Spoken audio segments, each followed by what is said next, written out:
Ici. Donne la parole.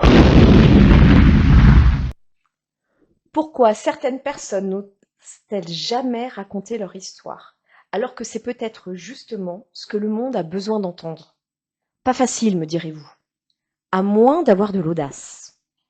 Et si l'audace n'était pas un trait de caractère, mais une décision de devenir pleinement soi? Il y a cette croyance assez répandue, les personnes audacieuses seraient nées avec un supplément de courage. Elles savent naturellement prendre la parole, osent se montrer, défendre leurs idées, montent avec aisance sur scène. Est-ce vraiment si simple? Et si ce n'était pas nos réussites qui nous donnaient de l'audace, mais les cicatrices que nous avons appris à assumer? Selon le dictionnaire, l'audace est cette capacité à entreprendre des actions difficiles malgré le risque, le regard des autres ou la peur. L'histoire est remplie de femmes qui ont incarné cette audace. Rosa Parks, en refusant de céder sa place dans le bus. Simone Veil, en portant une loi historique sur le droit à l'avortement malgré les attaques. Ou encore Malala Yousafzai, en continuant à défendre le droit des filles à l'éducation malgré les terribles menaces qui ont pesé sur elle et la tentative d'homicide. Mais l'audace ne se manifeste pas seulement lors des grands événements qui marquent l'histoire. Elle peut être aussi beaucoup plus intime. Oser dire qui l'on est, oser partager une blessure, oser raconter un échec, oser assumer une différence, oser prendre enfin sa place. Et si notre histoire personnelle avait plus de valeur que nous le pensons?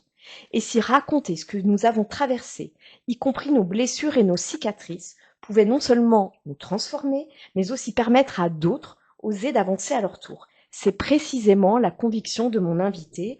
Bonjour Anne Tompono. Je suis ravie de t'accueillir aujourd'hui dans l'émission La Voix de Calliope. Moi aussi. Merci de m'accueillir. Donc pour toi, Anne, l'audace ne devient réelle que lorsqu'elle est partagée. On va y revenir tout à l'heure. Mais après avoir consacré plus de 20 ans à accompagner des dirigeants, des managers et des entrepreneurs dans leur communication et leur leadership, tu as créé il y a 8 ans la Speaking Academy. En 2024, avec ton associé Alexia Le Masson, tu lances un projet profondément humain, Ose l'audace. Votre ambition n'est pas de fabriquer des conférenciers, pas du tout. Elle est d'aider chacun à découvrir que son histoire possède une force capable de créer de la connexion, de libérer de la parole et parfois même de transformer une vie. Anne, donc tu es diplômée en communication et en psychologie à 18 ans. Alors que tu traverses une période difficile d'un point de vue familial, tu pars vivre aux États-Unis. Là-bas, tu découvres un univers qui va profondément transformer ta vie, la communication, la psychologie, les concours d'éloquence et l'art de prendre la parole. Tu iras jusqu'à intégrer une équipe de débat universitaire et tu remporteras par la suite plusieurs concours d'improvisation avant de devenir même championne d'Europe d'improvisation. Malgré ce parcours, lorsque tu reviens en France, tu entends une phrase qui va profondément te marquer. Madame, vos diplômes américains ne valent rien ici. Pendant plusieurs années, tu choisis d'y croire. Puis tu comprends que ta véritable valeur ne réside pas dans un diplôme, mais dans ce que tu es capable de transmettre aux autres. Aujourd'hui, tu accompagnes dans ce sens les dirigeants, les managers, les entrepreneurs, mais aussi toutes celles et ceux qui souhaitent apprendre à prendre leur place. Ton nouveau projet, je le disais tout à l'heure, Ose l'audace, va encore plus loin, permettre à chacun de transformer ses épreuves, ses cicatrices et son discours en un vécu inspirant, authentique et profondément humain. Alors, ma première question, Anne, et je l'ai un petit peu changée, je t'avoue, hier en regardant une publication sur un texte très personnel que tu as publié sur le réseau LinkedIn. Tu y racontes, tu te confies, j'ai envie de te dire, avoir fermé la porte de ta maison dans laquelle tu as vécu pendant 15 ans. Tu écris aussi une phrase qui m'a profondément touchée, les cicatrices sont sexy. Alors avant de parler d'audace, moi j'aimerais commencer par cette phrase. En quoi, Anne, les cicatrices sont sexy? Au premier abord, elles le sont pas. Mmh. Elles sont moches souvent. Mmh. Elles font peur. On en a honte. On essaie de les cacher. Mais si on est un peu de la même génération, on a aussi grandi avec un héros qui en avait une là, une énorme balafre. Et il était sexy, hein. C'est vrai. Zorro, c'est ça? Albator. Albator! Albator, le capitaine de l'espace, oui. le corsaire de l'espace. Non, je sais plus, c'est capitaine ou corsaire. Et c'est à cette image-là que je me raccroche quand je parle des scars, des cicatrices qui sont sexy. Pourquoi? Parce qu'il y a quelque chose, oui, de sociétal sur cachons ce qui est moche, cachons ce qui fait peur, cachons ce qui fait mal, Ouais. cachons ce qui nous a affaiblis. Oui. Prétendons tout le temps et partout qu'on est fort, Oui. que rien ne nous atteint, que Oui. rien ne nous a touchés, Oui. que qui nous sommes et qui nous sommes. Et pourtant, si on est vraiment honnête, tu as cité 2-3 noms de femmes incroyables, et il n'y a pas que des femmes, Oui. mais qui ont vécu des trucs, des choses tragiques, Oui. et qui en sont ressorties plus fortes, plus belles, plus puissantes, plus influentes dans le monde. Je dis pas qu'elles n'auraient pas pu sans ce qu'elles ont vécu. Tout à fait, Loin tu as de là. raison de le dire. Elles avaient peut-être aussi, c'est toujours la même question, est-ce que l'histoire fait la femme, pour le coup, ou est-ce que la femme fait l'histoire? Bon, dans ces cas-là, elles ont fait l'histoire, on peut le leur donner, mais il y a quelque chose de magnifique et de beau le jour où on peut affirmer, montrer, vivre avec sa cicatrice. Et là, la cicatrice peut devenir sexy. Et c'est tout dans la manière dont on va finalement se l'approprier et en faire une partie de nous qui est forte et pas une partie de nous qui est faible. Et ce travail de passer à ma cicatrice est une force plutôt que ma cicatrice est une faiblesse, il est dur. Alors ça, c'est ça, parce que finalement, pourquoi on cache notre histoire? Le regard de l'autre, c'est ce que tu viens de citer, la peur toujours, c'est ça? La peur du jugement, ces injonctions qu'on doit être parfait, qu'on doit être oui, ces drivers là, belle, tant qu'à faire, que l'erreur n'est pas ok, que l'imperfection n'est pas la beauté, que c'est ou parfait et beau, ou imparfait et pas beau. Et pourtant, de nombreux domaines d'activité, que ce soit l'esthétique, la beauté, la mode, le luxe, ou la décoration, la création, on sait que le casser, l'abîmer, le rater, les erreurs créent de la beauté. On fait grandir la planète et les sociétés. Et on continue à essayer de s'accrocher à de la perfection, et en particulier nous les femmes, mais pas que nous, à penser que la perfection est la seule chose qu'on peut s'autoriser. Si c'est pas parfait, c'est pas ok. Donc il y a quelque chose à vraiment casser qui est profond, qui est ancré et qui est sociétal. Oui, c'est ça. Mais si on était honnête, déjà entre nous en nous soutenant entre femmes, et puis avec les uns avec les autres, dans nos familles, dans nos couples, et qu'on pouvait dire, finalement je suis pas parfaite, est-ce que je suis ok quand même, et que les gens souvent nous diraient oui. Nous, on est plus durs juges de nous-mêmes. Mais les gens nous diraient oui, tel que tu es, ne change rien, c'est comme ça qu'on t'aime. Peut-être qu'on pourrait plus facilement faire ce pas, mais il est difficile à faire. Il est difficile. Le poids est lourd, La perfection, la performance, l'efficacité, la réussite, la beauté, alors, pour les femmes en particulier, la jeunesse éternelle, que des choses qui sont fausses et qui enlèvent d'ailleurs. C'est une petite digression, mais je la place là, puis ça m'a toujours frappé de penser ça, même très jeune. Je me souviens de notre époque où les mannequins des années 90 étaient des femmes absolument merveilleuses. On parle de toute l'époque des super modèles, de Cindy Crawford, etc. Il y en a une que j'ai toujours trouvée pas belle. Et elle était magnifique. Absolument magnifique. C'était celle qui ressemblait tellement à une poupée Barbie. C'était Claudia Schiffer. Tellement parfaite. C'est vrai. Tellement parfaite qu'il y avait quelque chose chez elle. Et on se dit, waouh! C'est pas ça. La beauté est pas forcément sexy. En tous les cas, c'est ce que je ressentais déjà à 15 ans quand je la voyais et qu'elle était magnifique. Et que je me disais, il manque quelque chose pour qu'il y ait quelque chose de beau chez elle. Donc, alors moi, tu sais, je vais le placer là aussi. C'est pas du tout prévu, mais en ce moment, je côtoie des plus jeunes générations et je suis surprise quand je leur demande leur modèle féminin. Donc des jeunes générations. Ils me citent, je vais leur faire des clins d'œil, notamment Laetitia Casta. Et on sait qu'elle a été, voilà. Et quand je leur pose la question pourquoi, ils me sortent la beauté dans la simplicité, son côté naturel, son charme, et malgré alors son imperfection qu'on voudrait juste que n'avoir que ça nous-mêmes, c'est au niveau tu vois de la dentition notamment, tu vois. Mais voilà, peut-être qu'elle en a. Non, elle a été aussi critiquée pour ses formes à l'époque parce qu'elle rentrait pas dans un taille 34, 32, je sais pas, déjà peut-être qu'elle était à 36 et qu'elle a été critiquée pour ça. Et ben là, tu vois, ça me redonne un petit peu d'espoir quand même. Mais nous, tu as raison, on a grandi avec beaucoup d'injonctions par rapport à ça. Et dans ce cas de figure, moi, je vois deux choses. D'abord, elle a été critiquée au Festival de Cannes en mai cette année. Oui, c'est vrai. Incroyable. On parle même pas quand elle avait 20 ans et que déjà elle a dû en surmonter des choses. Mais cette année, il y a eu des grands titres. Oui, parce qu'elle avait repris un peu de poids. De beauté. Inacceptable. Parce qu'ils estimaient qu'elle avait pris quelques kilos, c'est ça l'histoire. Enfin, voilà. Et deuxième chose, quel mérite elle a de ne jamais avoir fait reflet ses dents. J'imagine que c'était des. Moi, je trouve qu'elle a une force intérieure. Elle a subi ça a dû être très très dur de dire. Ouais, mais elle a un caractère, une personnalité incroyable. Et un socle familial aussi. J'avais vu un documentaire sur Sûrement. elle. Mais c'est ça que tu dis. Effectivement, on pourra revenir tout à l'heure. C'est que pour certaines personnes, déjà, et tant mieux pour elles, on a peut-être, c'est plus facile pour elles d'exprimer leurs cicatrices parce que elles ont été encouragées, protégées par leurs parents, dire malgré tout ça, tu es belle, tu es forte, tu es intelligente. On n'est pas tous logés à la même enseigne par rapport à ça. Très vrai. Ouais. Après, c'est vrai que là, maintenant que tu le replaces, redéfinissons, il y a une différence entre les cicatrices et les imperfections. Oui. Mais on est quand même dans ce monde où la perfection est quand même censée être la norme, Mmh. ou ce vers quoi on tend. Et c'est intéressant, l'exemple de Laetitia Casta qui a choisi d'être naturelle elle-même et qui l'est restée malgré son activité, sa vie et son industrie. Ouais.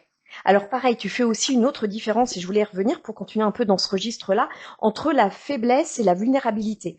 Pourquoi, pour toi, c'est important de faire cette différence et elle est importante, en tout cas j'estime, c'est ce que toi, je suppose que le message que tu martèles auprès des dirigeants, mais aussi pour chacun d'entre nous, la différence entre faiblesse et vulnérabilité.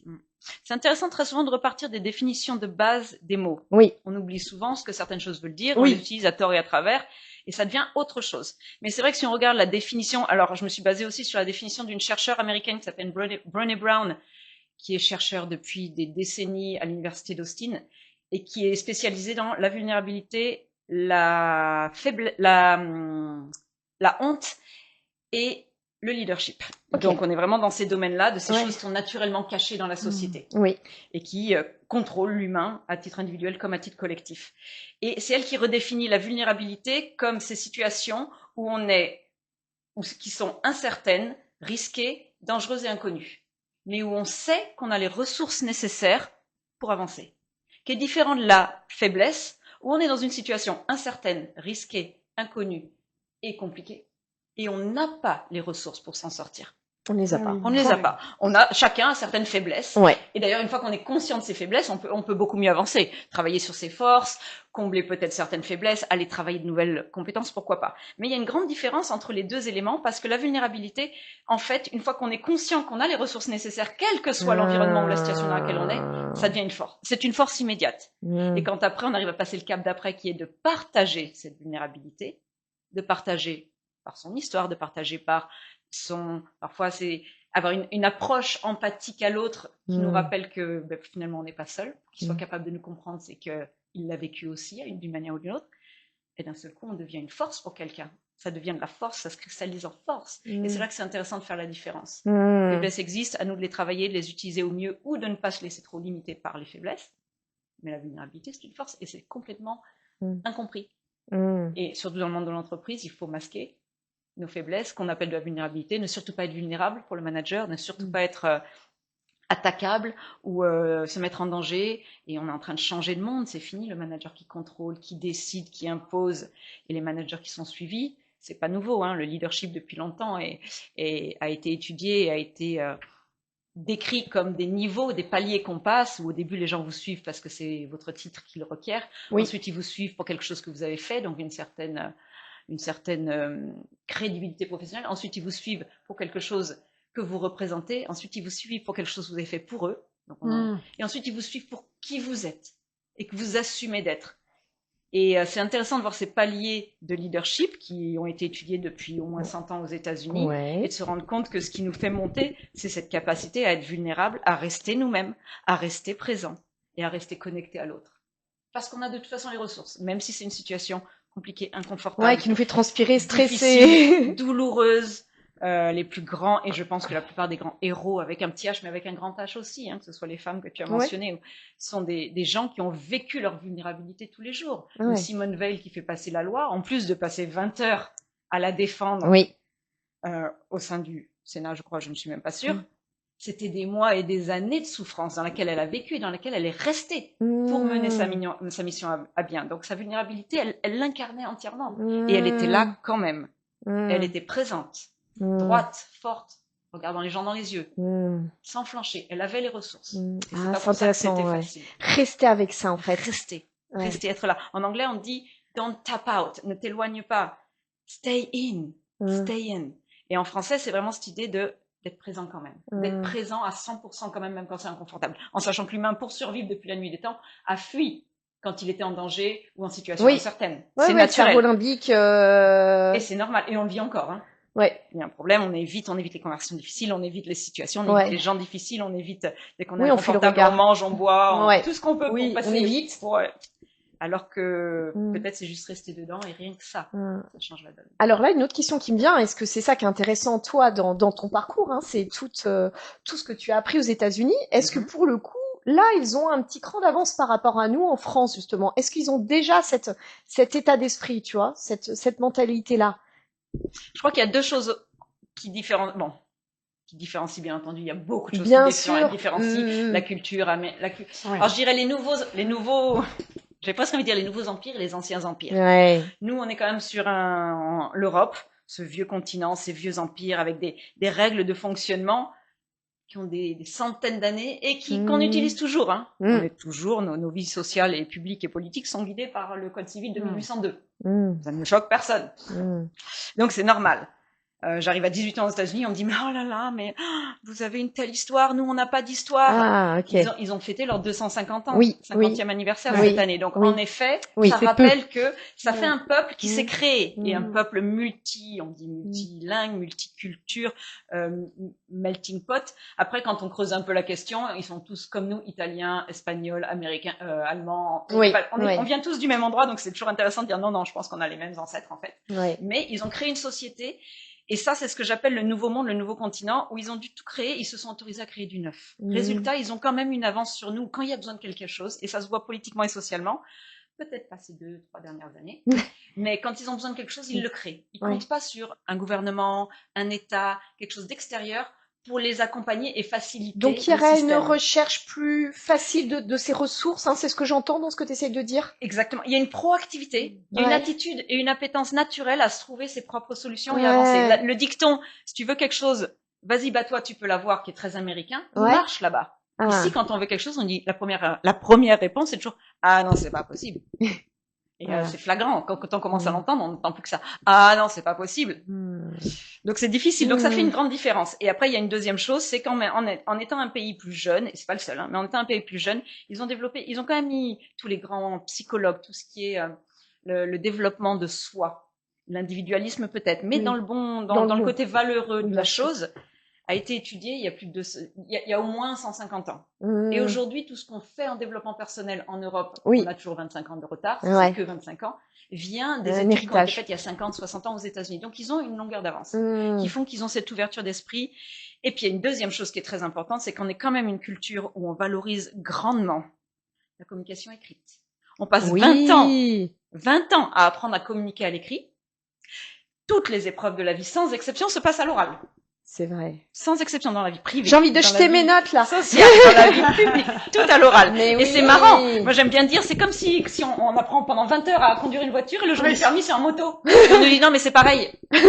Non, c'est pas pareil. Non, ce n'est pas du tout pareil, hein. C'est pas du tout pareil. Pour faire l'émission, ce n'est pas pareil, hein. Et aux États-Unis, il y a cette culture et cette valorisation de la communication orale, sur laquelle nous, en France, en tous les cas, on a au moins 100 ans de retard. C'est pas dans notre culture. On valorise l'écrit, la recherche, la théorie.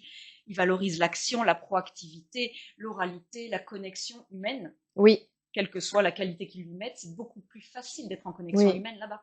Alors du coup, c'est très bien parce que tu m'amènes à ma transition pour ma prochaine question. Alors déjà, quand je t'écoute, on se dit c'est dingue parce que tu as même cru justement que tes diplômes universitaires des États-Unis ne valaient rien. Quand t'écoutes là, on se dit waouh, qu'est-ce qu'elle pouvait apporter en France que nous n'avions pas cette vision-là.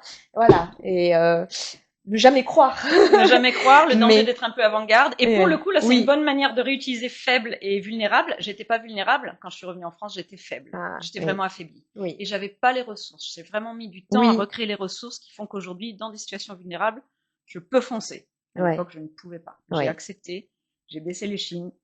Et j'ai avancé. Mais c'est bien, tu as vécu l'expérience, tu l'as incarné, la différence entre certaines expériences, c'était la faiblesse qui était présente et aujourd'hui la vulnérabilité. Alors justement, la définition de l'audace, je le disais dans l'introduction, pour toi tu dis que l'audace ne devient réelle que lorsqu'elle est partagée. Ça fait la transition avec le côté justement la transmission orale. C'est ça l'audace pour toi? pour moi et pour donc mon associé Oui, aujourd'hui, parce que cette phrase vient c'est ça. d'elle, c'est super intéressant. Ok. En fait, en accompagnant des Alexia Lemasson. Alexia Lemasson, tout à fait. En accompagnant des dirigeants, des managers, des gens qui avaient besoin de prendre la parole, on s'est retrouvé dans une situation où très souvent ils repartaient très fiers d'eux en disant super, maintenant j'ai des techniques pour mieux parler en public. Oui. Mais faut que je vous le dise, mais qu'à vous, j'ai quand même un gros problème de confiance en moi. Mais je peux le dire à personne, je suis directeur Europe. Ouais, ce que je comprends. Ce qu'on peut comprendre, ce qu'on peut tout à fait entendre d'ailleurs, sauf que c'était la première fois Mais qu'ils c'est en parlaient. surprenant. C'était très surprenant. Et on se dit quand même, mais c'était beau, la personne a osé être vulnérable devant son coach. Très bien, on prend. Ouais, bien et puis sûr. il y a un autre truc, c'est que ces gens devaient monter sur scène, devaient faire, et on ne les voyait pas sur scène. Donc on s'est dit, ce qu'on va faire, c'est qu'on va créer un accompagnement où on les accompagne pour monter sur scène et on leur offre leur première scène. Comme ça, on les voit sur cette scène et on amène des gens qui font que. Et ce qui s'est passé dans la création de cet accompagnement, c'est que d'un seul coup, les premières personnes qui sont venues à nous, qui ont su qu'on lançait cette approche, nous ont dit, ben moi, j'ai quelque chose à raconter. J'ai une histoire à partager. D'accord. Et on a commencé à travailler avec eux leur histoire. Alors, il y a une personne qui est venue à nous en nous disant, alors moi, j'ai une histoire à partager, je me suis battue dans ma vie professionnelle. Bon, il y a tout un pan de ma vie personnelle qui est comme ça, mais j'en parlerai jamais. Par contre, dans ma vie professionnelle, j'ai vraiment surmonté des montagnes et je pense que les autres ont besoin de l'entendre. Aidez-moi à packager ça. On a travaillé les deux histoires. Personnel et pro. Les deux. Parce qu'il voulait quand même travailler les deux et à la fin, il n'a plus jamais utilisé son histoire professionnelle. C'était son histoire personnelle qui avait besoin de sortir. Et quand on travaille, quand on passe du temps, et il l'a assumé, mais très difficilement en fait. Il nous disait, mais en fait, je peux pas la raconter, celle-là. Enfin, on a fait des dizaines et des dizaines d'heures de travail ensemble. Il y a que ça dont tu veux parler. Ouais. C'est en toi, t'en as besoin. Et t'as les ressources. Et en plus, t'as les ressources maintenant et t'es accompagné. Ouais. Donc, ce qui s'est passé, c'est qu'avec ce premier accompagnement, un deuxième, un troisième, plusieurs soirées, on s'est rendu compte qu'il n'y avait pas une personne autour de nous, même aujourd'hui autour de cette table, qui n'est pas un vaillant ou une vaillante courageuse. Chaque jour, on vit des choses qui demandent du courage et on surmonte les difficultés. Donc, le courage est là, pour tout le monde. Mais il y a quelque chose qui se passe le jour où on ose monter sur scène et le partager en public. Et c'est ça qu'on appelle l'audace. C'est quand on rend nos actes de courage de tous les jours publics. Pas tout. C'est pas une question de raconter son CV ou toute sa vie. C'est pas une question d'aller en thérapie sur scène. Oui. C'est une question de choisir les éléments où on a été vulnérable mais qu'on est prêt à partager pour que les autres puissent en bénéficier. Et là, pour nous, c'est ce passage à l'acte qu'on veut définir comme de l'audace. En plus de la superbe définition que tu as donnée, où on fait les choses même quand on a peur. Parce que pour le coup, le jour où on monte sur scène pour partager des moments de notre histoire, on a peur. On est fragile, on n'est jamais prêt. Le contraire serait étonnant d'ailleurs. Même les plus grands acteurs, les plus grands artistes ont peur. Mais oui, ce côté, l'audace devient réelle le jour où elle est partagée, c'est qu'en fait, elle se cristallise. Elle se cristallise pour nous devant nos yeux. Notre histoire devient quelque chose que nous-mêmes, qui devient tangible. Ah, c'est mon histoire. Et d'ailleurs, on peut commencer à en faire ce qu'on veut. Ou bien l'accepter et vivre avec. Si elle nous sert, tant mieux. Si elle nous dessert, c'est dommage. Ou bien la changer. Parce qu'enfin, on l'a sortie de nous. Et les autres peuvent se l'approprier et s'en inspirer. Et chaque soirée de l'audace qu'on a créée a transformé les gens dans l'auditoire. Mais je ne suis pas étonnée parce que tu sais, hier, quand j'étais voir ton post sur LinkedIn, il a eu beaucoup de likes, déjà beaucoup de commentaires en quelques heures. Et sur un réseau, c'est pour ça que je précise professionnel particulier, donc c'est pas une plateforme anodine. Et moi, je l'ai ressenti comme un appel d'air. Ouais, vraiment, tu vois. Et pareil, tout était dans l'élégance. Tu n'étais pas là pour te dévoiler, voilà, raconter dans les détails ta vie personnelle, mais tu exprimais quelque chose de toi et ça s'est ressenti, ça s'est perçu et donc ça va forcément, enfin moi je pense, inviter d'autres à faire de même. Donc tu œuvres, j'imagine, avec ton associé aussi pour toi-même incarner ça. Tous les jours. Et ce n'est pas facile. Tu transpires à chaque fois. Je transpire à chaque fois. Et ça se voit peut-être plus, mais je suis une grande introvertie. C'est très, très dur pour moi de parler de moi. J'ai pas besoin de parler de moi. Et au bout d'un moment, à force de prêcher que les autres, c'est pas pour nous qu'on raconte notre histoire, c'est pour l'autre, c'est pour les autres. C'est ce qui nous apprend tous à grandir et à apprendre la vie, c'est les histoires des autres. On a une responsabilité à le faire. Et puis, surtout quand on accompagne les autres à un moment, il faut le faire soi-même. Pour rester bien aligné avec ça. Alors Anne, tu nous parles de la puissance de notre voix justement lorsqu'elle porte notre histoire. Je te propose maintenant d'explorer cette voix, mais alors sous un autre angle, celui de la vibration et du son avec notre chronique Voyage sonore. Bonjour Émile. Alors aujourd'hui, tu vas nous faire découvrir le diapason et ses bienfaits. C'est ça. Tout à fait, ouais. On va parler des diapasons. Alors, les diapasons, en général, on les connaît quand même, parce que on les connaît en médecine. Oui. Voilà. Mm. Ça ressemble presque à ça, mais un peu différent. Attends, je veux bien les montrer face voilà. caméra. Voilà. Oui, ils sont un peu différents. Il y en a des lestés aussi. J'ose pas faire ça. En médecine, Je voilà. commence. Tu l'as fait. Comme un enfant, ça m'a tenté. En plus, on allait le faire après. Oui. C'est parfait. En médecine, c'était utilisé justement pour tester l'audition, pour voir déjà est-ce qu'on entend bien ou pas. Et puis ça peut être aussi utilisé, voilà, pour tester la sensibilité vibratoire en médecine, même des fois sur des neuropathies, des neurologies, voilà, pour tester justement comment le corps réagit. Plus rarement, on peut s'en servir pour tout ce qui est réflexe archaïque ou les os, mais c'est un peu plus rare. C'est quand même surtout le domaine de l'audition. Voilà. J'en ai pas vu beaucoup des médecins l'utiliser, mais bon, ça existe en tout cas depuis très longtemps. Oui. Et là où c'est intéressant, c'est que les diapasons, ça va faire vraiment le lien entre la médecine et la musique, parce que c'est aussi utilisé en musique, les diapasons. Et en musique, c'est utilisé pour accorder des instruments, tout simplement, ou pour donner la note de départ, le fameux La 440. Et voilà, souvent on utilise le diapason. Voilà, pour accorder ou se mettre au diapason avec quelqu'un, voilà. C'est vrai, ça veut dire accorder nos fréquences aussi et vibrer en harmonie avec l'autre. Et c'est là où les diapasons thérapeutiques sont intéressants, parce que c'est exactement ça qui se passe. Alors, bien évidemment, ça remplace pas la médecine, voilà, c'est pas ça qui va nous guérir, mais ça utilise toujours, pareil en sonothérapie, le principe de résonner en fréquence, et là d'aller ramener une harmonie dans la fréquence du corps, donc que ce soit au niveau des cellules, des organes, des ligaments, pareil, tout ce qui est bien-être, relaxation, diminuer le stress. Et là où c'est intéressant les diapasons, c'est que comme on va les faire vibrer souvent près des oreilles, enfin pas que, on va voir les différences, mais ça a vraiment un impact assez plus flagrant sur notre système nerveux et notre cerveau, voilà, parce que vraiment on rentre directement dans au niveau des ondes cérébrales. Voilà, et donc notamment au niveau des ondes cérébrales, ce qu'on va parler un petit peu plus après. Ok. Voilà.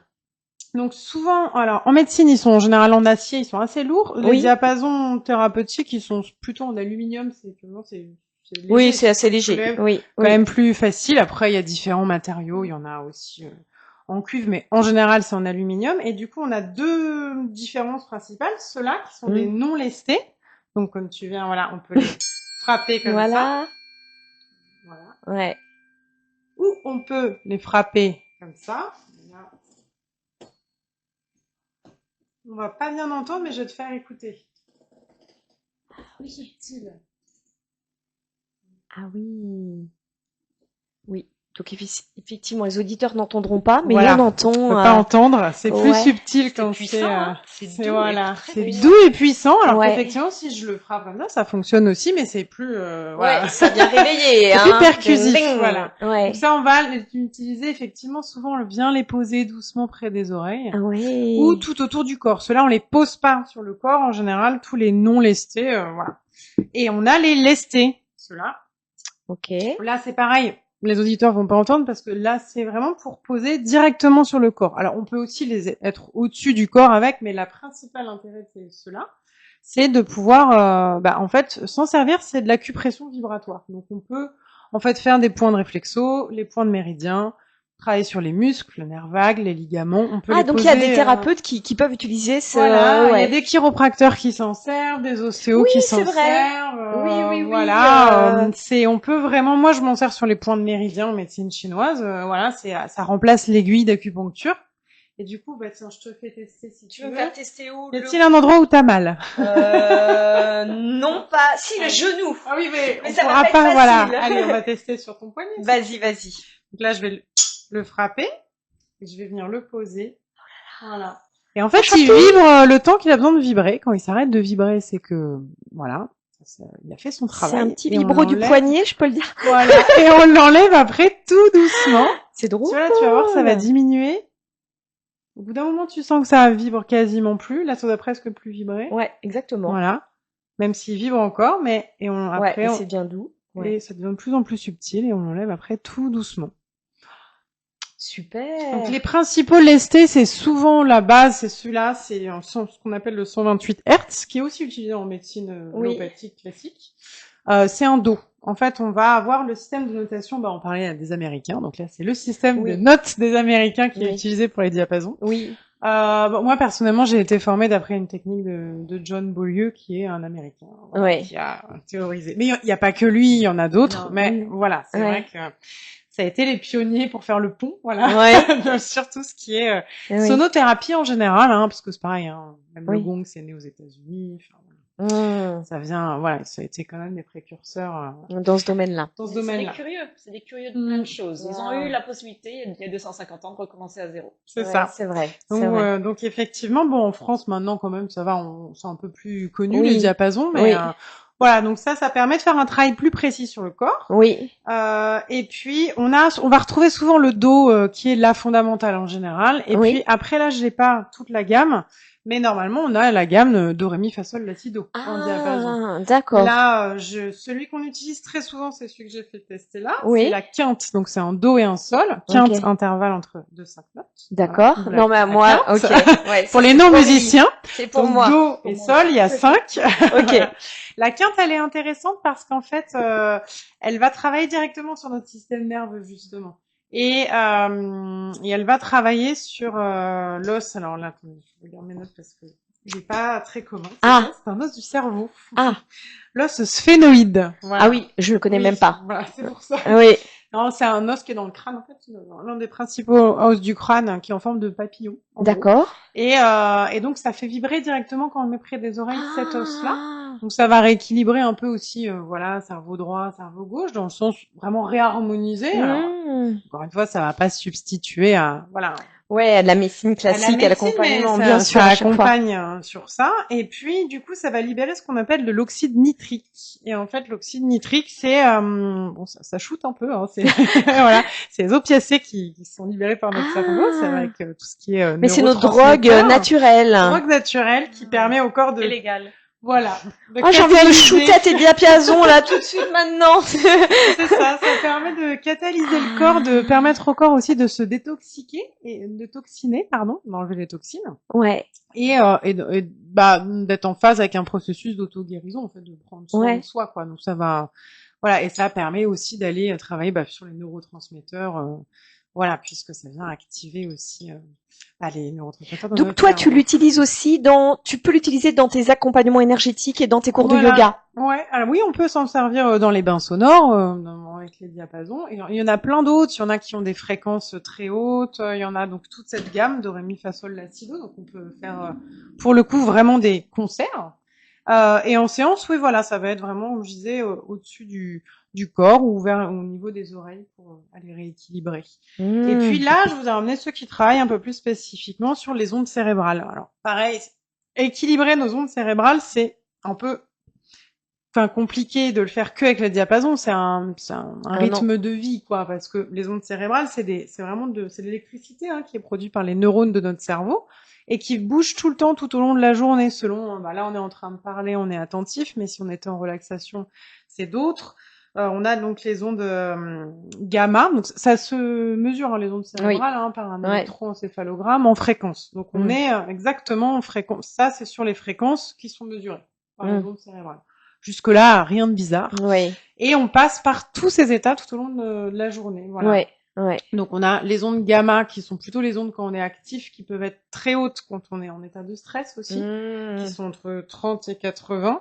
Après, celle-là, elle commence aux ondes bêta, parce que les ondes bêta, en fait, c'est les ondes qui sont entre 13 et 80 Hertz, en gros. Ok. C'est vraiment les ondes de l'attention, la concentration quand je suis en activité cérébrale, quoi. Donc voilà. Là, c'est d'autres sons. Ça fait un peu extraterrestre. Mais Oui, c'est vrai. Donc là, c'est les ondes bêta. On les arrête tout doucement. Et à chaque fois, j'ai ma fondamentale qui est en do. Après, j'ai les ondes alpha. Donc là, je vais pouvoir, pareil, je peux faire tester près des oreilles. Ouais. Pour la détente, les ondes alpha, c'est les ondes de la relaxation. Là, me détends pas trop pendant l'émission, s'il te plaît. Juste après. 8 à 12 Hertz. Donc plus on va dans les ondes, plus ça vibre. Lentement. Donc là, c'est l'état qu'on a quand on s'allonge aussi dans notre lit, quand on va s'endormir. T'es loin. C'est très très subtil, hein. C'est pour ça que c'est des sons qu'on écoute Comme ça, c'est vrai que ça fait un peu les films de science-fiction à fond. avec les ovnis qui arrivent. Il y a une raison pour laquelle on est tombés Ouais. tous dans le Voilà. film de science-fiction. Et puis on va jusqu'à les ondes θ, les fameuses ondes d'état modifié de Ah conscience, oui. les ondes qu'on a quand on médite, mais quand on rêve aussi. C'est le sommeil paradoxal, hein, Oui. les ondes θ. Donc c'est là où notre cerveau il trie un peu ce qu'il a besoin et ce qu'il a plus besoin. Voilà. Bon, on va peut-être pas entendre encore une fois beaucoup. Hein, mais, Ouais, un petit peu. mais ça donne un petit exemple, voilà, pour ceux Ouais. qui ont l'oreille absolue, ils pourront absolument reconnaître tout. Ouais. Et on a les ondes delta, qui sont vraiment les ondes du sommeil profond. Donc là, on est entre 0 et 4 Hertz. Donc là, c'est vraiment très lent. Ouais. C'est les ondes où on récupère, en fait, quand on est en onde delta. C'est là où notre corps se régénère, nos cellules, notre système immunitaire fonctionne et où vraiment on intègre tout ce qu'on a appris dans la journée aussi. Mais de manière pérenne, quoi. Donc, c'est D'où la l'importance mémoire de à long dormir terme. aussi. Voilà, d'où Ça l'importance de m'intéresse. bien dormir. Et voilà, et je finirai avec ces petites ondes. Là, je te le fais pas, sinon on va s'endormir. Mais ce que j'allais dire, Voilà. ouais, tu viendras le faire chez moi, mon coucher. C'est ça, voilà. Donc avant de dormir. Bon, c'était un petit exemple, en tout cas, de ce qu'on peut faire avec les diapasons, mais on peut faire plein de choses. Voilà. Puis il y a d'autres lestés, d'autres fréquences. Enfin, il y en a vraiment une gamme assez complète, quoi. Voilà. Bah écoute, merci beaucoup Emeline pour cette belle découverte et ce voyage sonore. Alors je le rappelle pour ceux qui te connaissent pas, en fait, tu as fait une licence d'ethnomusicologie. Tu as d'abord évolué pendant quelques années dans le monde de la musique et aujourd'hui tu enseignes le yoga et tu fais aussi des accompagnements en tant que médium énergéticienne. Et on peut retrouver tous ces accompagnements sur ton site yokimi.com. Voilà. Merci beaucoup Emeline. Alors on va continuer parce qu'on en était tout à l'heure justement sur la voix, les vibrations, le son, la transmission orale. T'as eu ton départ aux États-Unis, tu as enchaîné des épreuves familiales, sentimentales, des diplômes dévalorisés, mais aussi des concours d'éloquence, la naissance de Speaking Academy, et aujourd'hui encore, tu traverses une période de transition avec un déménagement. Est-ce que l'audace, c'est aussi accepter de pas savoir finalement où l'on va? Bah, j'ai envie de lui donner oui, cette nouvelle définition aussi. Et ça me fait sourire parce que là, pour le coup, je rementionne mon associé, qui est quelqu'un qui organise très bien les choses. Ouais. Et moi, je suis quelqu'un qui va très facilement avec le mouvement du jour, les aléas. Donc un bon binôme alors, pour le coup, complémentaire. Dans certains moments, on se déteste, mais, mais les résultats sont assez intéressants. C'est comme un couple, hein. Tu sais, les opposés s'attirent, hein. Exactement. Et donc, tu lui aurais donné cette définition, elle t'aurait ri au nez en disant, ah non, l'audace, ce n'est pas du tout, se laisser porter. Non, ça c'est nous écoute, ça ne marche pas. Comme mon associé Antopno, mais c'est marrant. Alors moi, je m'entendrais très bien avec Alessia parce que j'aurais tendance à dire pareil. Oui, l'alignement des planètes, c'est bien gentil, mais à un moment donné, faut y aller, faut anticiper, organiser. Et avoir les oreilles. Et elle n'a pas tort. Elle n'a pas tort. Et il n'y a pas de tort ou de raison. Non, on a des modes ça. différents de fonctionnement. Mais ce qui m'intéresse, c'est toi là. Voilà. Et donc, je te dirais aujourd'hui que l'audace, aujourd'hui, ben maintenant que tu me dis ça, j'ai envie de dire oui, pourquoi pas? Pourquoi est-ce que je me définirais pas à partir de maintenant comme audacieuse? Parce que j'accepte beaucoup de choses telles qu'elles sont. Pendant longtemps, je me flagellais aussi. Je me suis pas assez bien préparée. J'ai pas assez bien réagi. J'ai pas fait ce que je devais. J'ai clairement, je me suis mise dans cette situation. Tant pis pour moi, je la subis. Parce que je n'avais pas assez anticipé, organisé. Pas organisé, pas prévu, pas détaillé les choses. Voilà. Aujourd'hui, je me dis, non, je vais avec le mouvement, c'est comme ça. Et d'ailleurs, beaucoup de gens me disent, mais c'est incroyable, tu t'adaptes à tout, tu changes de direction, tu acceptes, je viens de déménager, et les gens s'inquiètent beaucoup pour moi parce que je n'ai pas de nouvelle maison. Oui, j'ai vu une petite question, quelqu'un qui a dit, mais tu vas où? Il y a que ça inquiète, moi je sais pas, je dirais quand je saurais. Elles ont peur, elles ont dit, elle va débarquer chez nous. On va dire ça, mais je pense que c'est pas la seule définition de l'audace. Il y a vraiment quelque chose autour d'oser faire ces choses. Non, mais ça t'incarne, en fait, c'est pour ça que je te pose la question, parce que toi, tu incarnes ça, voilà, ton associée, elle est audacieuse, mais elle l'incarne autrement. Exactement. Voilà. Et je crois aussi qu'on peut mettre audace sur cette attitude et cette aptitude à suivre le mouvement et à faire confiance à quelque chose de plus large que nous, mais on peut mettre d'autres mots aussi. Mais j'aime bien que tu aies mis audace. J'aime beaucoup, je prends. Franchement, je prends. Ok. Et je vais dire, c'est mon audace qui me permet de suivre mon instinct et l'énergie et de voir où ça me mène et de faire confiance. Alors, que ça va m'amener je sais pas pour ton associé, moi, les gens comme toi, ça me donne envie quand même. Parce qu'il y a un côté où, de temps en temps, effectivement, tu te dis, si on avait un peu plus anticipé, ça aurait été bien. Mais tu as quand même remporté, moi c'est ce qui me vient à l'esprit quand je t'écoute, les concours d'improvisation. Improviser, surfer sur la vague. Là, on est quand même beaucoup moins dans l'anticipation, l'organisation. On ne sait pas où l'on va. Alors oui, et en même temps, je vais peut-être un petit peu casser Ouais. Disclaimer, les bonnes improvisations ou les vrais moments improvisés ou surfer la vie, c'est aussi savoir surfer quand même. Oui. C'est aussi connaître les règles de base. Oui. Une bonne improvisation, c'est pas improviser en fait. On connaît pas le sujet et on ose y aller, mais il y a des techniques qui font que... Alors j'en profite, là, on a fait une émission avec un couple de profs d'improvisation du cours Florent. Il disait, une bonne improvisation, il y a un cadre, il y a une structure. C'est ce que tu as appris dans les concours. Il y a des techniques et les vraies bonnes improvisations sont magiques de non-improvisation, sauf que la personne ne connaissait pas le sujet, en effet. Et ce qui est beau, c'est la capacité à lier des idées, à les incarner et à vraiment se les approprier le temps d'1, 2, 3, 4 minutes sans avoir pu prendre le temps de faire le travail en amont. Mais c'est certain que c'est pas improvisé, loin de là, loin de là. C'est pas improvisé dans le sens où c'est pas je saute dans le vide et je me laisse tomber. C'est je saute dans le vide parce que j'ai appris à voler, parce que je sais comment récupérer un fil quelque part ou ouvrir. J'ai peur, j'y vais quand même. Je sais pas vers où je vais, mais j'y vais quand même. Et c'est ça l'improvisation. Oui. Mais est-ce que toi, tu dirais que c'est une ressource qui était innée en toi, avec du recul aujourd'hui sur ta vie, ou c'est les épreuves de la vie qui fait que, de toute façon, t'as tellement enchaîné de l'inconnu, que tu dis, bah, je vais surfer avec l'inconnu, pas de choix. C'était pas quelque chose, c'était pas inné. C'était pas inné. Cette capacité à communiquer à l'oral, c'est pas du tout inné, c'est inné pour très peu de personnes. Oui. Ah, c'est inné pour très peu de personnes. Très peu. Je crois même que c'est pas inné. Il y a des gens qui sont extravertis, qui aiment parler. Ça veut pas dire qu'ils savent parler. Tu as raison. Ils aiment parler. Oui. D'ailleurs, souvent, quand on gratte, des fois, ça va pas très loin. Puis, les grands orateurs, les grands éloquents, les grands inspirants sont des introvertis très souvent, qui ont su se préparer, qui ont su apprendre, qui savent se connecter à l'autre, qui savent combien c'est difficile d'être connecté humainement, et qui donc le font avec une conscience et une intention qui est vraiment plus forte que les extravertis qui parlent facilement. Ouais. Donc ça, c'est la grande différence aussi entre les introvertis et extravertis. Là, c'est qu'ils se rechargent différemment. Mais sur scène ou en public, un introverti peut être très impactant. Et un extraverti a très peu d'impact. Il fait du bruit, hein. Ouais, blablabla. Et puis il passe toujours en premier, et puis il y va, il fonce, il rigole, il connecte là, mais c'est pas toujours pérenne. Donc il y a ça. Et la deuxième chose, ce côté improvisé, non, j'étais une timide maladive. Un nombre de situations toute ma vie, et c'est pour ça, je crois qu'à un moment, j'ai créé la Speaking Academy. Oui. Parce que j'avais enfin développé des techniques pour pouvoir me survivre dans des situations en communication orale. Et j'avais vraiment trimé, j'en ai sué, ça a été vraiment dur d'apprendre à faire tout ça. Et je me dis, tout le monde devrait avoir accès à ça. Personne ne devrait passer à côté d'une expérience personnelle ou d'une relation juste parce qu'ils n'ont pas pu ou osé dire ce qu'ils avaient à dire. Personne ne devrait passer à côté d'un job parce qu'ils n'ont pas osé poser la question alors qu'ils étaient parfaits.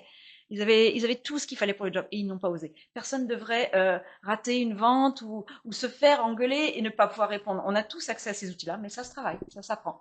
Donc l'improvisation, je crois que j'ai eu la chance de tomber dedans quand je suis arrivée aux États-Unis à 18 ans. Cette culture vraiment de on communique, on s'ouvre, on parle, on partage. Fais un concours d'improvisation, mais c'est pas ma langue et je suis pas prête et j'en ai jamais fait. Ben si, fais-le quand même. Et ça se passe bien, donc ça casse des barrières. Oui.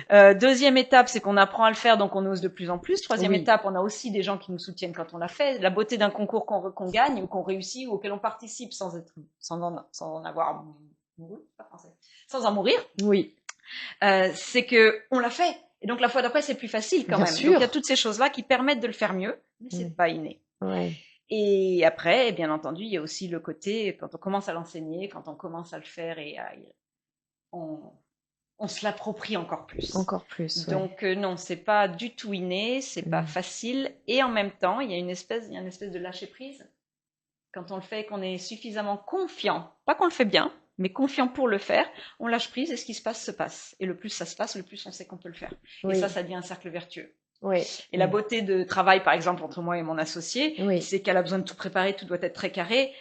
Elle est très angoissée jusqu'à la dernière minute parce qu'elle ne me sent pas aussi prête qu'elle. Ah oui. Mais le jour J, en situation vraiment du moment, nos énergies se connectent toutes parfaitement. Toutes tes ressources sont là, tu te reconnectes à tout ça. Exactement. Dans le moment, je peux le délivrer. Mais il a fallu plusieurs fois pour lui prouver que je pouvais, et elle pour réussir à lâcher prise et à faire confiance. Exactement. Oui, c'est vrai. Anne sait faire. Oui. Mais des fois, c'est pas pour ça que c'est facile à chaque fois. Mais ça a été possible dans tous les cas. Et j'ai essayé. Tu le disais tout à l'heure, t'adorais être peut-être un peu plus comme moi. Moi, j'adorais être un peu plus comme vous. On veut tous être autrement. Oui. Et en fait, l'idée, c'est d'arrêter de se flageller. J'ai passé des années à m'en vouloir et à essayer de masquer et de cacher que je suis jamais prête, que je suis pas assez bien organisée, que j'ai oublié la moitié des choses que j'avais promis que je ferais. Depuis que j'ai appris que j'étais TDAH aussi, ça me permet de mettre des mots sur des choses et de travailler différemment et de m'accepter un peu plus. Et c'est pas juste être qui compte, c'est de moins se dire, il y a un défaut, il y a une faille, il y a une cicatrice que je dois cacher. On s'autorise à moins la cacher, à mieux la vivre et à être soi-même de plus en plus. Être cool avec ça et à oser partager justement cette histoire parce que de mémoire, dans ce que tu m'as confié, c'est un champion d'improvisation qui t'a donné le conseil de partager ton histoire. C'est venu de là, l'histoire aussi, Ose l'audace. Alors voilà, cette histoire de partager sa propre histoire, ça a été un combat pour moi toute ma vie. Vraiment, pour plein de raisons. 1, je suis timide. 2, je suis introvertie. 3, j'ai pas besoin de parler de moi. J'adore parler des autres et j'adore, dans le bon sens du terme, faire parler les autres. Ça c'est un point commun. De coach très courante où je pose beaucoup de questions et donc résultat, très souvent j'ai pu éviter jusqu'à ce qu'en 2017, ce champion du monde me dit mais t'as vu aux États-Unis, ça a dû être fantastique. Et que là, je me rends compte que ça fait 10 ans que j'ai balayé sous le tapis la dureté de l'expérience magique, mais tellement difficile de partir de France, d'arriver aux États-Unis, de revenir en France, douloureux chaque jour en fait, magnifique mais douloureuse. Et quand je lui en parle à demi-mot, il me dit mais il faut le raconter ça, il y a quelqu'un qui a besoin d'entendre cette histoire. Et j'ai quand même mis quelques temps à le faire.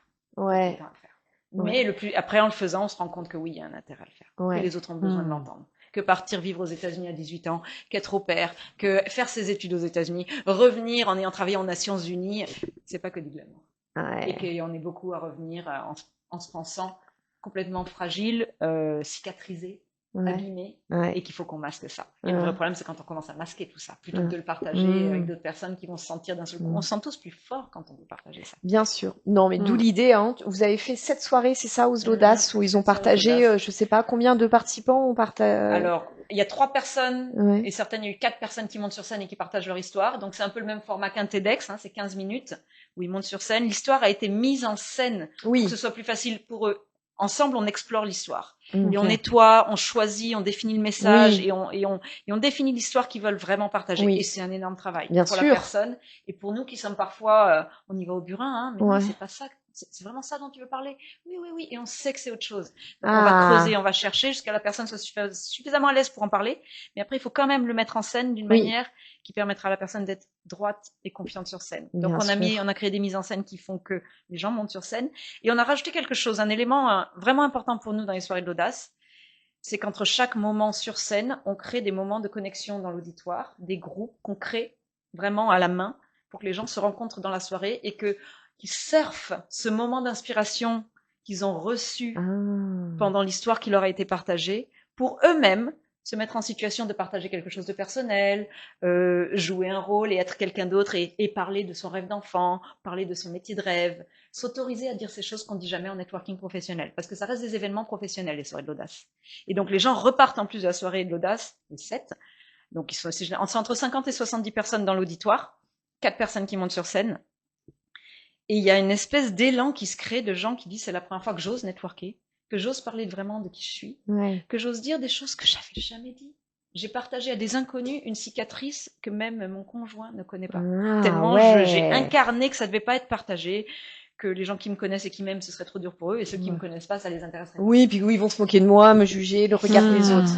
Parce que c'est ça l'exercice. Connecter les uns aux autres. Parce que c'est ce que tu m'as dit en préparant l'émission. L'exercice premier, je le dis, tu enlèves l'idée, ne vous présentez pas par votre prénom, votre nom, votre âge, votre profession ou votre situation maritale. En gros, c'est ça. Pas de carte de visite. Tout ce qu'on nous demande de faire, on oublie, et vous allez faire un petit exercice, genre partager vos vacances d'été. Et puis on leur donne des noms, on leur donne un nom, on leur donne un prénom sur leur étiquette. Ils arrivent, ils disent non, moi je m'appelle pas Georges Sanfo. Oui, bah si. Pour les 2 prochaines heures, vous appelez Georges Sanfo. Bah c'est ça. C'est une nouvelle règle du jeu. La surprise. Et donc le premier exercice, le premier moment de connexion va être à partir de votre nom, inventer un métier qui vous a toujours fait rêver. Et le gros problème de votre vie, maintenant que vous faites ce métier. Et les gens s'autorisent d'une créativité, ils s'amusent, ils se connectent. Après, on fait monter dans le courant de la soirée, on fait monter en intensité sur le courage et l'audace de partager des choses plus personnelles pour ceux qui veulent. Et on a souvent été surprises. On a de temps en temps ouvert la scène à la fin de la soirée en disant est-ce qu'il y a quelqu'un qui aimerait venir partager quelque chose. Et donc, quand quelque chose s'est dit en petit groupe, c'est toujours un petit groupe, c'est quand même les gens sont très respectueux les uns des autres. Il y a 2-3 personnes qui sont montées sur scène et qui nous ont partagé des choses, mais on est tous restés scotchés par la beauté, la vulnérabilité et le courage de la personne. Et elles sont venues nous voir après en nous disant j'aurais jamais pu en parler si j'avais pas eu le moment dans le groupe pour en parler et les retours que j'ai eu des 4 personnes que je l'ai fait avant. La puissance du collectif. Vous venez de me libérer de quelque chose. C'est quelque chose dont je ne pouvais pas parler et j'en aurais jamais parlé en fait. Et aujourd'hui, je sais ce que je dois faire. Je dois passer à l'étape d'après. Ah ouais. Et on demande pas ça. On n'est même pas dans le venez partager votre douleur la plus puissante de la vie. Est-ce que vous... Ouais, il n'y a pas cette intention. Et ça autorise. On s'autorise vraiment. Et c'est aussi un des objectifs d'Audace. L'Audace, c'est comment est-ce qu'on s'autorise à être plus nous-mêmes, en entreprise en particulier, et à se connecter les uns aux autres authentiquement. D'abord avec nous-mêmes, se présenter et être là en étant nous-mêmes, et laisser l'autre être lui. Super. Alors pour terminer cet entretien, justement, à l'heure où l'IA produit des discours, on le sait, de plus en plus performants, est-ce que justement pour toi, finalement, les cicatrices, c'est ce que l'intelligence artificielle ne pourra jamais reproduire?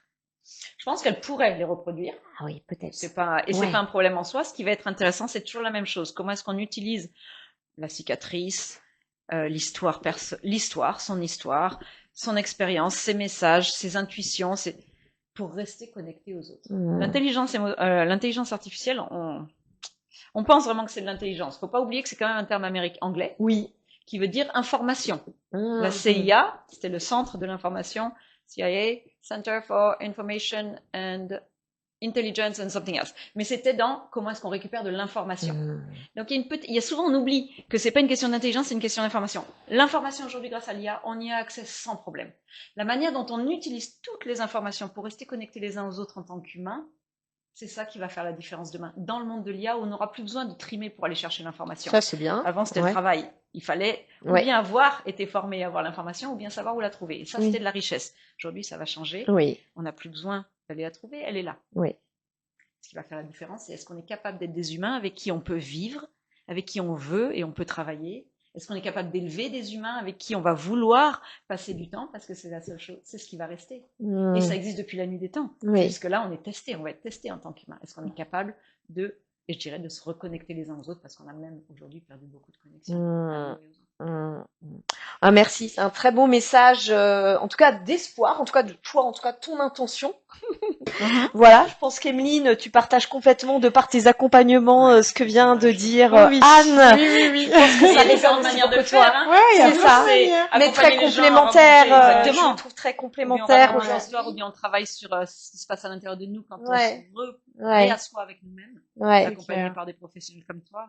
Ouais, c'est ça. Mais c'est beau. Oui, ça fait du bien, un petit message d'espoir. Ouais, bien sûr. En tout cas, merci beaucoup, Anne, pour pour ton intervention. Merci beaucoup aussi, Mine, pour ta chronique. Alors, pour terminer, nous passons souvent notre vie à vouloir corriger nos failles, cacher nos erreurs. Pourtant, ce sont nos cicatrices qui donnent du sens à notre histoire. Aujourd'hui, Anne, tu nous as rappelé que l'audace n'est pas l'absence de peur, c'est le choix d'avancer malgré elle, c'est accepter de se dévoiler, avec ses réussites, certes, mais aussi et surtout peut-être avec ses doutes, avec ses fragilités. En t'écoutant, je me suis rendu compte que ton parcours me parlait aussi énormément, personnellement. Il y a quelque temps, moi aussi, j'ai fait un grand saut dans l'inconnu. J'ai quitté un cadre professionnel qui était très rassurant, sans savoir exactement, voire pas du tout où j'allais. J'ai créé la voie de Calliope avec seulement une intuition, plus qu'un vrai plan de carrière finalement. L'intuition qu'il existait des femmes et des hommes porteurs d'expériences, de convictions et de parcours inspirants, mais qui n'avaient pas toujours un espace pour les partager. Avec le temps, je réalise que sans en avoir pleinement conscience au départ, en invitant mes invités à être visibles, à prendre leur place et à raconter leur histoire, je m'autorise également peu à peu à faire de même. Je ne sais pas toujours exactement où cette aventure va me mener. Je doute encore, j'ai peur très très souvent, mais j'avance. C'est peut-être ça, finalement, l'audace, accepter de ne pas tout maîtriser, mais choisir malgré tout de faire un premier pas, puis un deuxième, et continuer à avancer avec sincérité, avec authenticité. Alors, merci beaucoup Anne pour ce rappel essentiel. Lorsque nous osons partager notre histoire, nous offrons peut-être à quelqu'un d'autre le courage d'écrire également la sienne. C'est peut-être cela aussi, au fond, la raison d'être de la voie de Calliope. Offrir un espace où chacun peut partager et transmettre un peu de sa sagesse pour, à son tour, autoriser l'autre à le faire. Merci. Merci. Merci.